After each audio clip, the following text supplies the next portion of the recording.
This segment brought to you by Kansas Corn. Learn more at kscorn.com. Welcome back. Now let's see what Kyle and Duane are up to on Plain Talk. Hi, this is Kyle Bauer with Plain Talk with Duane Allen Toews. I almost feel like I'm in grammar school or in trouble with my mother. Your fact or fiction question of the day, Kyle Bauer. Speaking of in trouble, in the court of law, the German Shepard is the only dog that can actually present evidence. Fact or fiction? Oh, that can't be true. I'll go with fiction. It is fiction. It's the bloodhound. Oh, sure. Bloodhound evidence. Evidence involving a bloodhound. The only animal whose evidence is admissible in court. So when they're having the drug-sniffing dogs, that basically doesn't mean anything that the because the dog doesn't have to go to court. Right. Whereas if a bloodhound were to, quote, identify a suspect. Do you remember that time? Weren't you with me when we were in Denver at the cattlemen's meeting and the president was going to speak? President Bush. Were you in the group with me where we had put all of our equipment in the middle of the room and stood around it, and the dogs walked took the through dogs it? around and through and sniffed and everybody, and then they opened a door and all of us could go in. We went in at once. Well, I was in the middle of taping, I think, this show.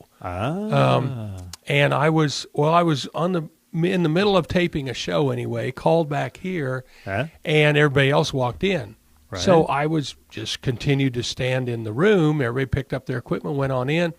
Well, the dog, all of a sudden, it's like, what's that boy over there doing? He just makes a beeline right for me, and it's like, oh my gosh. It's like here on live radio, I am going to either be attacked by the German Shepherd or pointed out as either having an explosive or having some drugs or something. So I assume they were explosive dogs. Yeah, I suspect. But he just came over, gave me a good sniff, and walked on. It's like, oh.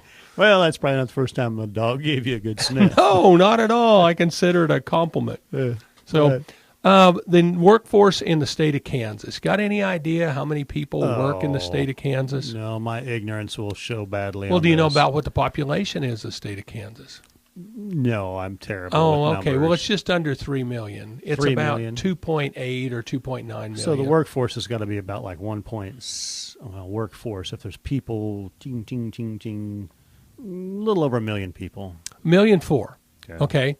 But what I thought was interesting on this, they have it broke out per county, and what I thought was interesting was, oh, and by the way, Kansas is less than 1% of the workforce in the entire nation. Okay. We're now, one of 50 states. Anytime we think we're a little insignificant, we are. We are, yeah. Unfortunately. Exactly. Sorry. We are. But when then you want to talk about significance or insignificance, you break this out by county. For instance, Johnson County, of the 1.4 million, 325,000 of them are in Johnson County alone. Yeah. Well, and now then you're down to 1 million for the rest of the 100 and whatever counties. Yeah, 104 counties, right. But take, for instance, Greeley County, Wallace County. They're side by side out there. Right. Aren't they? Yeah. Tribune. They have 900 employees in the whole county. Total in the whole county. Hard to get any work done. Well, it's certainly, I wouldn't want to necessarily be collecting a tax on workers. We wouldn't have many workers to tax. Thanks for joining us. I'm your host, Jamie Bloom, and I hope you enjoyed today's show. See you next week on Farm Factor. Closed captioning brought to you by Ag Promo Source. Together we grow. Learn more at agpromosource.com.